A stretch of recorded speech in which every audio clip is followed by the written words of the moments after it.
Assalamualaikum warahmatullahi wabarakatuh.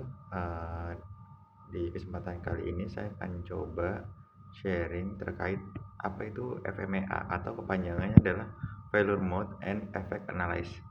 Jadi biasanya sistem manajemen ini berbasis manajemen risiko, yang mana proses kajian risiko merupakan suatu hal yang tidak dapat dilepaskan dari proses manufacturing seperti itu. Dengan melakukan analisis risiko tersebut, kita dapat mencegah hal-hal yang kita tidak inginkan dan berdampak buruk pada perusahaan. Dalam melakukan analisis risiko tersebut, tentunya ada sistem scoring atau penilaian yang memberikan kita panduan dan pengelolaan risiko tersebut. Namun, dalam sistem scoring atau penilaian tersebut, ada beberapa teknik yang bisa digunakan. Salah satunya adalah FMEA ini sendiri, di mana dalam penerapannya kita bisa menilai skor atau angka dari RPN, atau RPN ini panjangannya adalah Risk Priority Number.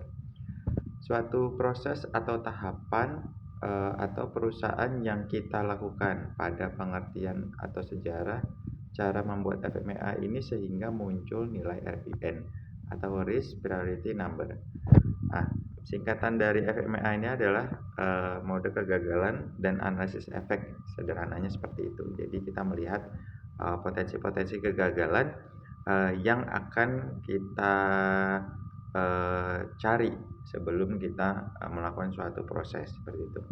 Nah, pengertian FMEA sendiri adalah salah satu core tools analis untuk menganalisis kegagalan dan efek dari produk maupun proses yang berpotensi terjadi di masa depan.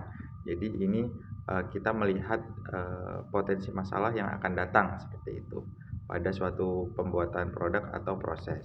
Perbedaan FMEA dengan RCA atau root cause analysis yaitu di mana RCA atau root analysis dilakukan setelah kejadian atau lebih bersifat reaktif, sedangkan FMEA dilakukan sebelum kejadian atau lebih bersifat preventif. Mode kegagalan sejarah dan analisis efek atau FMEA. Maksudnya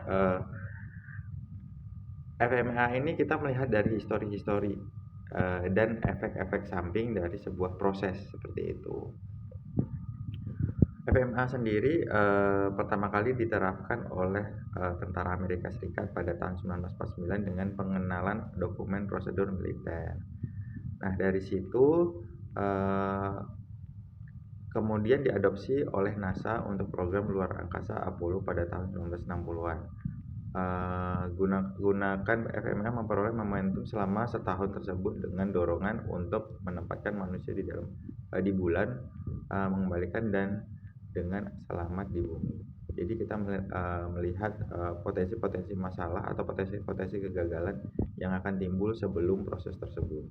Nah, singkatnya, jika kita melihat manfaat penerapan FMEA sendiri adalah pertama, meningkatkan kualitas dan keamanan produk, mengurangi pemborosan sehingga secara otomatis juga mengurangi biaya produksi, mudah dalam melacak tindakan-tindakan yang pernah diambil untuk proses pengelolaan risiko. Yang keempat, memenuhi persyaratan dan kepuasan pelanggan untuk konsumen.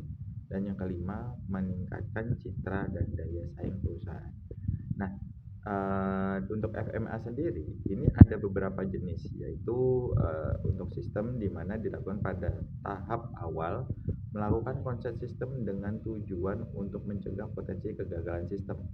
Lalu desain di mana dilakukan sebelum prototipe keluar dengan tujuan mencegah potensi kegagalan desain atau desain FMEA atau DFMEA.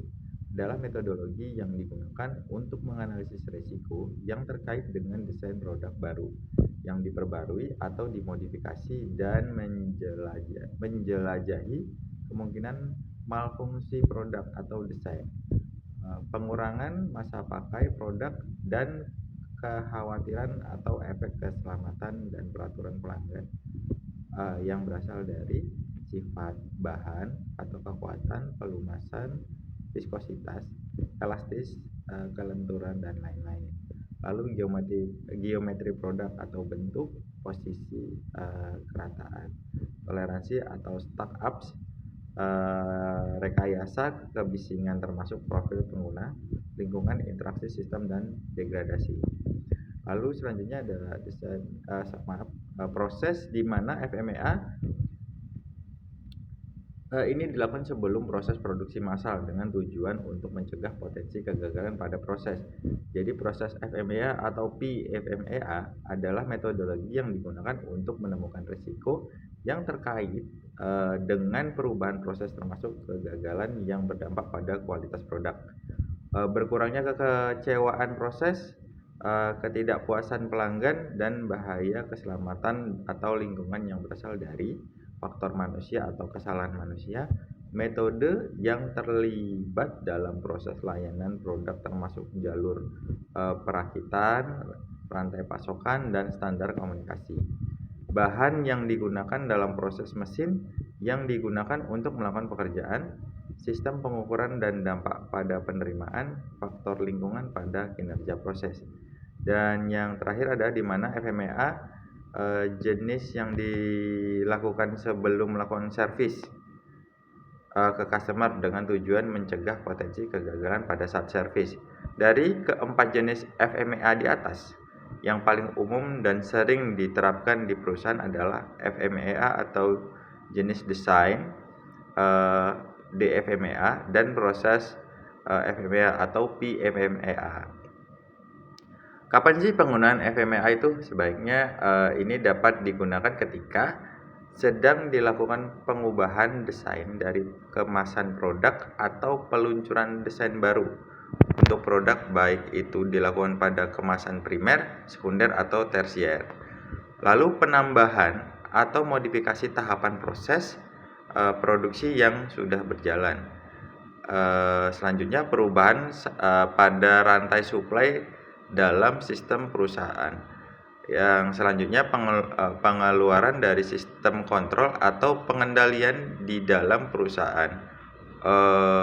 Yang selanjutnya untuk keperluan peningkatan kualitas untuk menganalisis kegagalan proses, produk, atau layanan yang ada.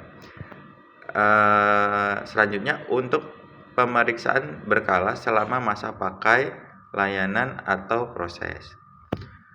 Komponen FMEA ini sendiri terdiri dari potensi resiko pada setiap proses, kemudian berpotensi resiko tersebut kita beri nilai. Yang pertama adalah tingkatan keparahan. Yang kedua terjadi atau frekuensi. Yang ketiga seberapa bisa dideteksi. Jadi severity, probability, atau occurrence kalau kita bahasa Inggrisnya. Lalu dari 3 poin tersebut kita tentukan nilai RPN atau nilai prioritas risiko.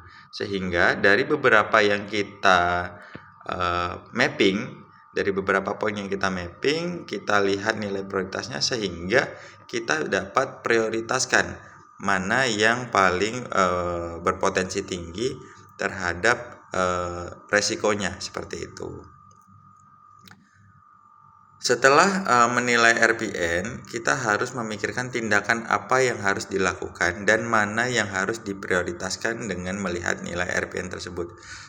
Lakukan evaluasi dengan menghitung kembali RPN setelah tindakan dilakukan.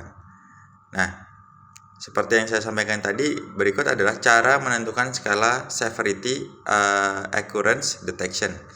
Pada penentuan RPN sendiri, nanti kita lihat